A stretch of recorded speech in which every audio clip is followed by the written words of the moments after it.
Friends, எல்லாருக்கும் வணக்கம். இன்னைக்கு நம்ம சாம்பார் பொடி தான் பண்ண போறோம். ஸோ நம்மளோட வீட்டுல செய்யற சாம்பார் ஹோட்டல் மாதிரி ஒரு கல்யாண சாப்பாடு மாதிரி சூப்பரா இருக்கணும்னா சில இன்கிரீடியன்ட் நம்ம அரைச்சி நம்ம கைப்பக்குவத்துல போடும்போதுதான் நல்லா மணக்கும் ருசிக்கும். ஸோ அந்த வகையில நம்ம இன்னைக்கு பார்க்க போறது சாம்பார் பொடி. ஸோ இது நம்ம ஹோட்டல்லையோ கல்யாண மண்டபத்திலயோ எவ்வளவு ருசியா எவ்வளவு மனமா இருக்கணுமோ அந்த மாதிரி நம்ம பண்ண போறோம். வாங்க அதுக்கு என்னென்ன பொருள் தேவை, எப்படி பண்ணலாம் அப்படிங்கிறத பார்க்கலாம். நம்மளோட சேனல்ல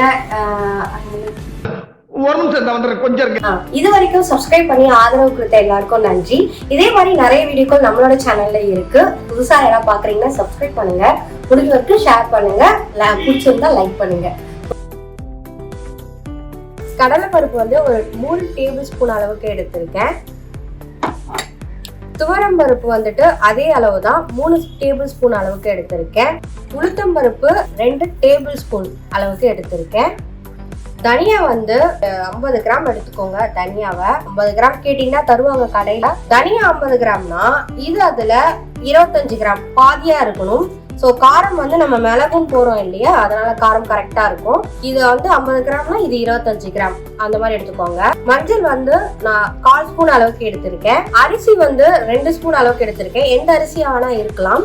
மிளகு 1 ஸ்பூன் அளவுக்கும், சீரகம் 1.5 ஸ்பூன் அளவுக்கும், வெந்தயம் 1/4 ஸ்பூன் கூட எடுத்துக்கலாம். 1/4 ஸ்பூன் அளவுக்கும் இருக்கு. வெந்தயம் ரொம்ப அதிகமா எடுத்துடாதீங்க, கசப்பா இருக்கும், நல்லா இருக்காது. இது கூடவே நம்ம ஒன்னு ஆட் பண்ண போறோம், பெருங்காயத்தூள். அதுவும் ஒரு 1/4 ஸ்பூன் அளவுக்கு ஆட் பண்ணுவோம். அவ்வளவுதான். கருவேப்பிலை தேவையான அளவுக்கு எடுத்துக்கோங்க. நான் கொஞ்சம் கருவேப்பிலை எடுத்திருக்கேன். நான் ஒரு 2 கொத்து அளவுக்கு எடுத்திருக்கேன். நீங்க தேவையான அளவுக்கு போட்டுக்கோங்க. கருவேப்பிலை போடும் போதுதான் அதோட ருசி இன்னும் நல்லா இருக்கும். பெருங்காயத்தூளும் ரொம்ப முக்கியமானது. ஸோ இதுதான் தேவையான பொருட்கள். இப்போ எப்படி செய்யலாம்னு பார்க்கலாம். அதாவது வறுத்தெடுக்க தான் போறோம். 1 by 1 ரொம்ப கருகாம ரொம்ப ஸ்லோ மீடியம்ல வச்சு நம்ம வறுத்தெடுக்கணும். இப்போ வறுத்தெடுத்துட்டு நம்ம பொடியை அரைச்சிடலாம் வாங்க. ஸோ எல்லா பொருளும் வறுக்கிறதுக்கு இந்த மாதிரி அடிகனமான பாத்திரம் எடுத்துக்கோங்க. முடிஞ்ச வரை அகலமான பாத்திரம் எடுத்துக்கோங்க. இந்த கடாய், பேன் அதெல்லாம் கொஞ்சம் அகலமா இருக்கிற மாதிரி எடுத்துக்கோங்க. இப்போ பேனை நான் அழகா சூட் பண்ணிட்டேன். ரொம்ப மீடியம் ஃபிளேவர்ல தான் வைக்கணும், ரொம்ப அதிகமா வச்சிடாதீங்க, ரொம்ப சூடாயிடும். சரி வாங்க வறுத்தெடுத்துலாம் 1 by 1. கடலை மாவு 3 டேபிள் ஸ்பூன் சொன்னேன் இல்லையா, ஸோ நான் அளந்து உங்களுக்கு காட்டிடுறேன். 1 டேபிள் ஸ்பூன், 2, 3 டேபிள் ஸ்பூன் அளவுக்கு எடுத்திருக்கேன். துவரம் பருப்பும் 3 ஸ்பூன் அளவுக்கு தான் எடுத்திருக்கேன். இது first spoon, second and third. So 3 spoon அளவுக்கு எடுத்திருக்கேன். ஸ்பூன்ல உங்களுக்கு மெஷர்மெண்ட்ல தப்பு இருந்துச்சுன்னா பார்த்துக்கோங்க. 1 டேபிள் ஸ்பூன், இது 1 டீஸ்பூன். ஸோ இது 5 ml தான் வரும், இது 15 ml வரும். ஸோ டிஃப்ரெண்ட் பார்த்துக்கோங்க. ஸோ இது மிதமான சூட்ல நல்லா ஒரு வாசனை வரும். அந்த அளவுக்கு நீங்க வறுத்து எடுத்துக்கிட்டீங்கன்னா சூப்பரா இருக்கும். உளுத்த பருப்பு 2 டேபிள் ஸ்பூன் எடுக்க போறேன். ஃபர்ஸ்ட் இந்த பருப்பு வகைகள்லாம் போட்டு நல்லா வறுத்து எடுத்துக்கலாம். ஓகே, இப்ப நல்லா சூடு வந்துருச்சு. ஸோ தொட்டு பாத்தீங்கன்னா நல்லா சூடா இருக்கும். சூடா இருக்கும். அந்த நிலைமை இருந்தா போதும், கறிக்கிற கூடாது. பாருங்க, வெள்ளையாவே இருக்கணும், ஆனா சூடா இருக்கணும். தெரியுதா? கை வேற உதறுது. அவ்வளவுதான், வெள்ளையாவே இருக்கணும் ஆனா சூடா இருக்கணும். அவ்வளவுதான். இப்ப பார்த்தா தெரியும் அவங்களுக்கு.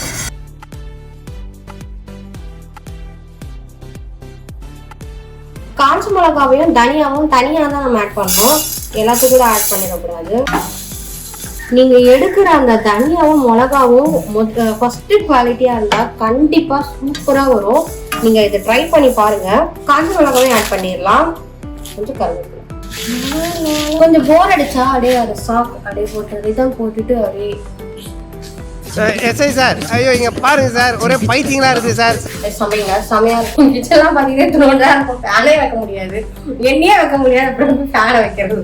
நான் ஒரு நாள் என் கிச்சன் டூர் போடுறேன், கண்டிப்பா சிரிச்சு விழுந்து சிரிப்பீங்க. ஃபுட் ட்ரக் நல்லா இருக்குல்ல அந்த விஷயம், அந்த மாதிரிதான் இருக்கு. ஃபுட் ட்ரக் மாதிரிதான் இருக்கு. வீட்டுல ஒரு ஆள் தான் அதை செய்ய முடியும், நிறைய பேர்லாம் எதுவும் பண்ண முடியாது. நான் இருக்கிற குண்டுக்கு இந்த பக்கம் திரும்ப முடியாது, இந்த பக்கம் திரும்ப விழும். அதான் உண்மையே. என்ன பண்றது, ஒல்லியா இருக்கேன்னு சொல்லி அப்ப கல்யாணத்துக்கு முன்னாடி வச்சுட்டாங்க. அப்புறம் குண்டாயிட்டேன். எப்படி எது தொட்டாலும் பதப்படன்னு இருக்குது. கருவேப்பிலை நல்லா வறுபட்டு இருக்கு. ஸ்மெல்லே சூப்பரா இருக்கு. வீடியோ மணக்குது, பார்த்தீங்கன்னா தெரியும். தெரியுதா? இந்த கருவேப்பிலை பாருங்க, போடும் போது எவ்வளவு ஃப்ரெஷ்ஷா போட்டோம், இதானோட எவ்வளவு அழகா பிரிஞ்சு வச்சுக்கோங்க. வறுக்கணும். வறுத்தா தான் அந்த ஸ்மெல்லுக்கு நல்லா இருக்கும். ஸோ இது இப்போ நம்ம வேற இதில் காய வைக்கிறது.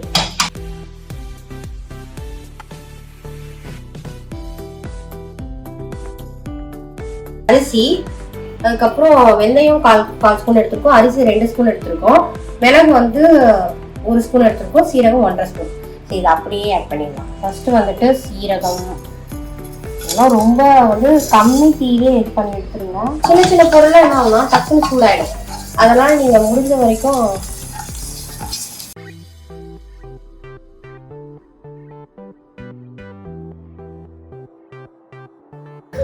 நல்ல ஸ்மெல் வந்துச்சு. என் குட்டி என்னை விட மாட்டேங்குது. சரி, நம்ம இப்போ வந்துட்டு இதையும் நம்ம டிரான்ஸ்ஃபர் பண்ணிக்கலாம். பாருங்க,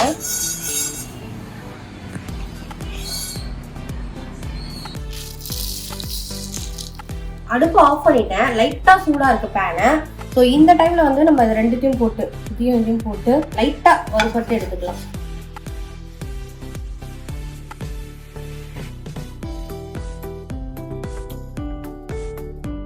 ஆருஷ் என்ன பண்ற? ஆஷா அவங்களும் காய வைக்கிறாங்களா?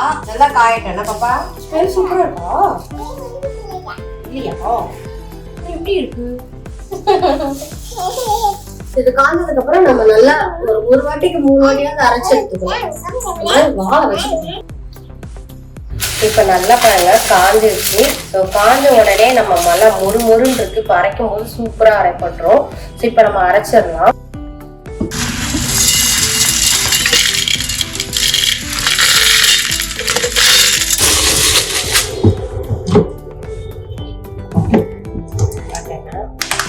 நான் வச்சிருக்கிறது பார்த்தீங்கன்னா போஷோட. இது உண்மையாவே நல்லா இருக்கு. நான் இதுக்கு முன்னாடி பிரீத்தி சூர்யா பிலிப்ஸோட வச்சிருந்தேன். ஸோ எதுவுமே எனக்கு அவ்வளோ சாட்டிஸ்ஃபைடாக இல்லை. எவ்வளோ ஆட் இருந்தாலும் ஆடே இல்லாத சில பொருள் தான் உண்மையாவே உழைக்கும், உண்மையாவே நல்லா இருக்கும். அது உண்மைதான். இது உண்மையாவே இதெல்லாம் நான் ஆடே பார்த்தது கிடையாது. பட் ஆனால் சூப்பராக இருக்கு. இது வந்து 1000 வாட்ஸ் அப்படிங்கிறத சூப்பராக உழைக்குது. இதோட அன்பாக்சிங் வீடியோ நான் போட்டிருக்கேன். இது என்ன ரேட்டு, எங்க வாங்கினேன், எப்படி வாங்கினேன் எல்லாமே போட்டிருக்கேன். ரிவ்யூ ஒன்றும் நான் போடலை. பட் ஆனால் எனக்கு செம்மையா ஒர்க் ஆகுது. நான் ரிவ்யூ போட எனக்கு டைம் இல்லை. நான் இப்பயும் உங்களுக்கு அரைச்சி காட்டுறேன் பாருங்களேன். ரிவ்யூ வந்து இப்பயே பார்த்துடலாம். ஸோ எந்த அளவுக்கு அரைக்கணும் மட்டும் பாருங்க. இதுதான் ஃபர்ஸ்ட் பெரிய ஜாரு, 1500 ml. ஸோ இது 1000 வாட்ஸ். நம்ம போட்டு பார்க்கலாம் எந்த அளவுக்கு அரைக்குதுன்ட்டு.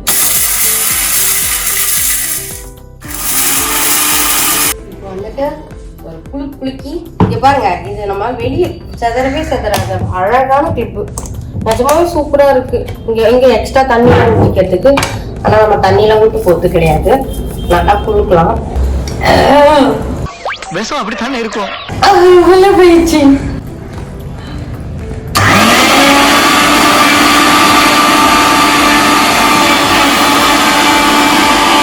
என்ன தெரிகிறது?